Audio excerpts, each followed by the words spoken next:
Okay, hey everybody, this is Grace. Pardon, you're going to hear the AC because it's, well, right now it's saying 89, but it's going to be, it's warm. The sun is beautiful, beautiful. Okay, I'm waiting on you guys. But I just went into this grocery store. They're very nice here.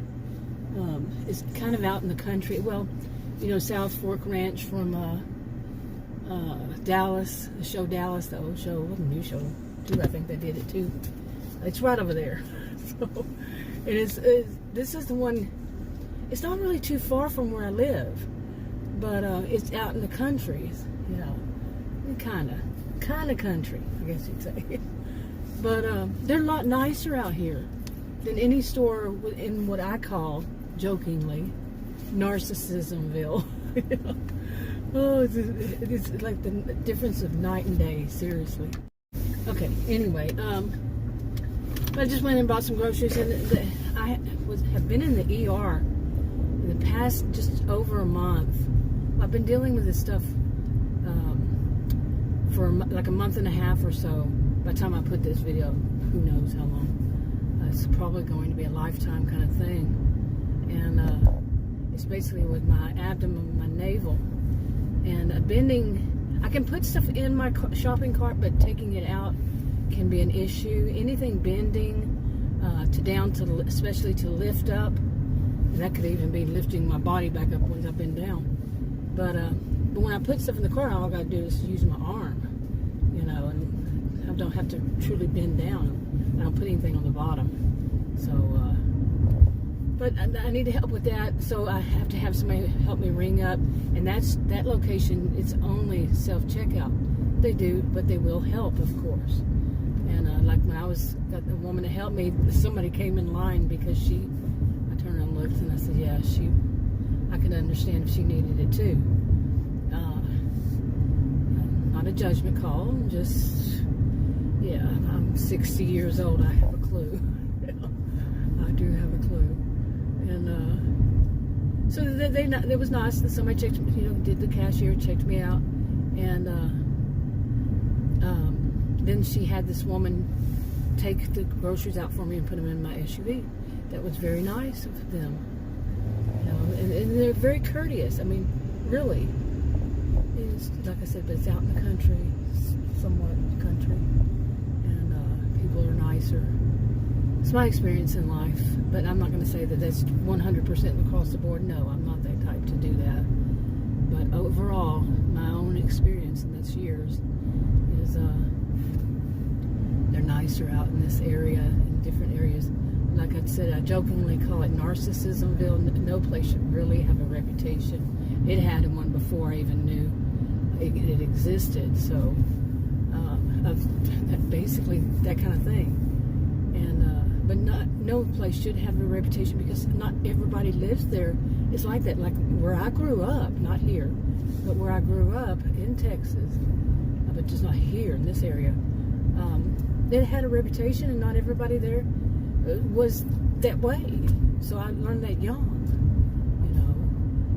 But it's going to happen. I mean, I'm not ignorant to that fact. I'm a sociologist, as it is. I taught at college and universities. I'm a social and behavioral scientist. So I have a clue. And look at all that over there. You see that? I like going out to the country. And South Fork Ranch is this way, but I doubt you'll see it on camera.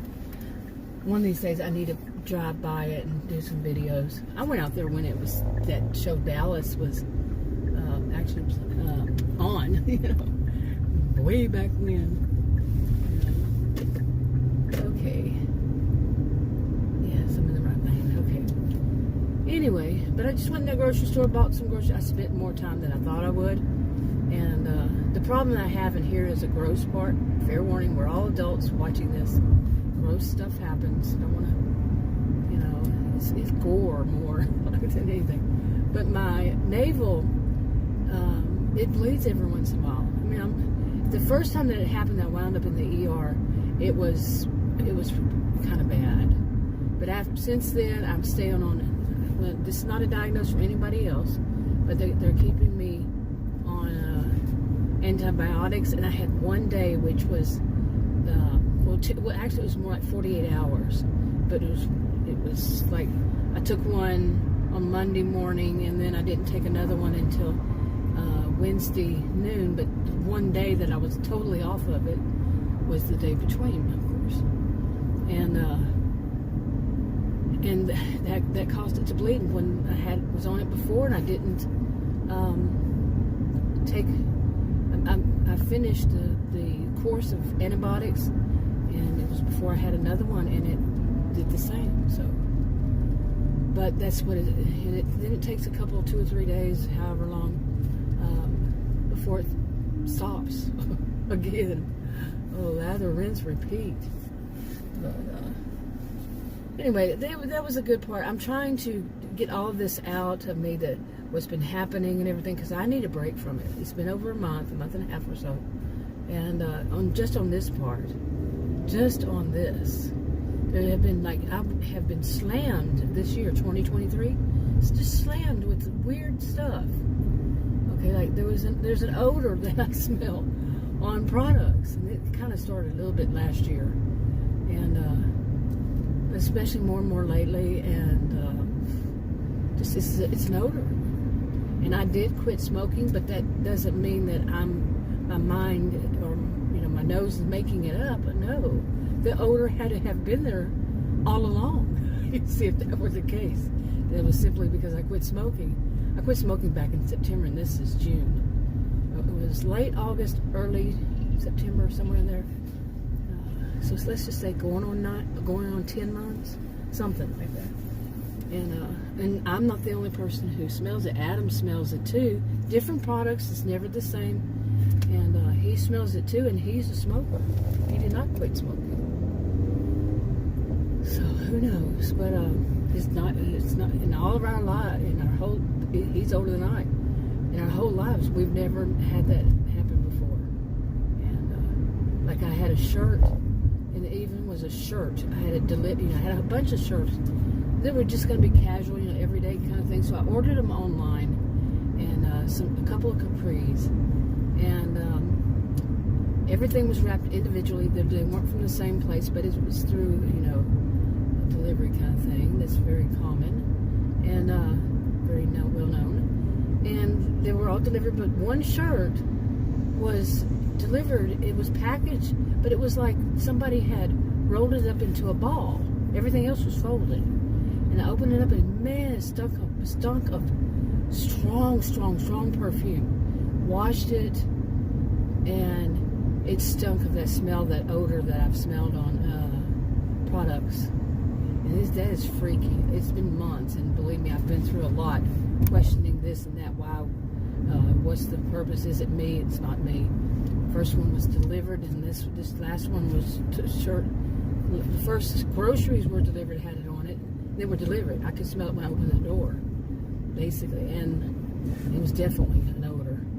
And then this shirt totally surprised me. It threw me back into that whole loop of what the, really, what the. And so I called and I reported it. And that's what I do. I report this is an issue and all that, and they were trying. The guy was trying, and I had read online some of this stuff too. I got the gist of what it was doing. It was saying, "Do you need a refund?" And it wouldn't let them pass that.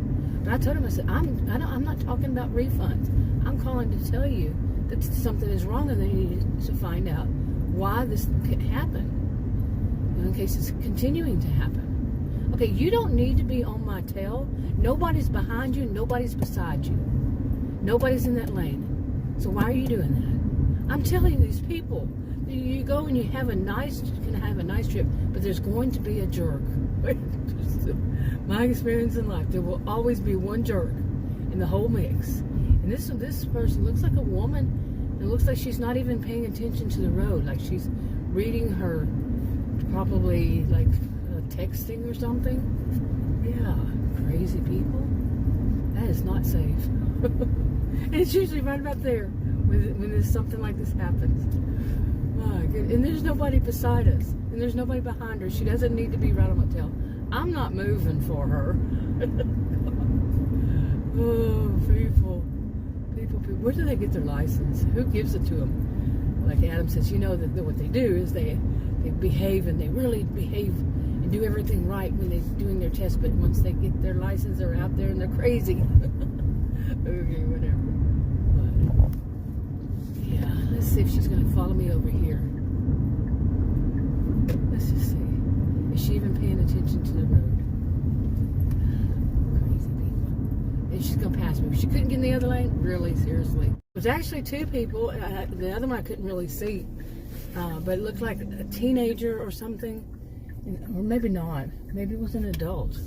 Because I couldn't really see. But that person was looking on their cell phone, like texting or something. And she was looking over, watching it.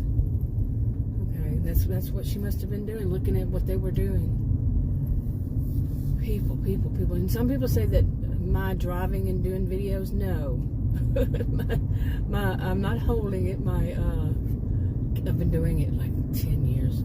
My camera's on a mount underneath my rear view mirror, and I'm not staring at it. I'm not like those, some people do live stream this way, and they will keep looking at their phone. My phone is actually facing where I really couldn't even look at it.